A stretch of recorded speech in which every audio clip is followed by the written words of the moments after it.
এরকম ব্যবহার তোমার সাথে না করতাম, তুমি কি সাদরে আমাকে এই বস্তুটা দিতে, তুমি যে একটা অমৃত তত্ত্ব বস্তু আজকে লাভ করেছো, অমৃত বস্তু, তুমি তো দিতে না, তুমি তো দিতে না, তুমি তো দিতেই না।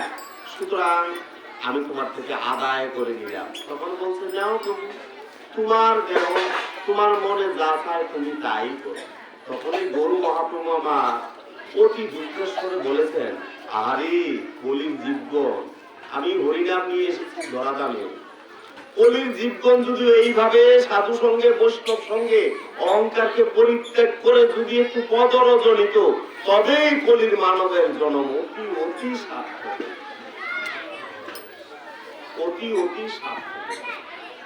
সুতরাং হেন বৈষ্ণব সঙ্গে, হেন বৈষ্ণব সঙ্গে প্রেম তরঙ্গে, প্রেম কোন প্রেম? পরমার্থিক জগতের প্রেমকে সঞ্চয় করার জন্য, প্রেমকে কিনার জন্যই আমরা এখানে বসেছি। দেখি প্রভু কি করে, প্রভু কি করে। যদি এখান থেকে প্রেম না কিনতে পারি তাহলে কি আর হবে? হবে না মহাশয়। এই জন্যই বলি, কৃষ্ণ নাম গুণাগুণ কীর্তন করতে হবে, শিরোনাম 32 অক্ষর গাহিতে হবে এবং স্মরণ করতে হবে, শ্রবণ করতে হবে নিবিড় ভাবে, নিঃশব্দ ভাবে, মৌন ব্রত হয়ে, তবেই জীবের মানব জনম সার্থক হবে, সার্থক হবে। এই উপদেশ এক্ষণে কহিব আমি তোমার বিশেষ, শুনব জননী মম জ্ঞানের অভিধান, কিবা সেই জ্ঞান হয় করিব প্রমাণ। প্রকৃতির গুণে জীব আত্মবিস্মরণ, সেই গুণ হতে মুক্ত যাহে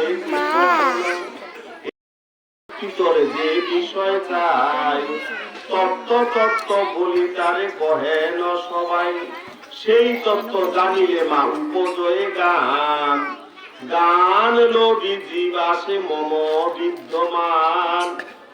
জীবের যদি পরমার্থিক জগতের জ্ঞান না হয়, পরমার্থিক জগতের জ্ঞান যদি না হয়, সেই জ্ঞান নিয়ে আমার কাছে আসতে পারে না।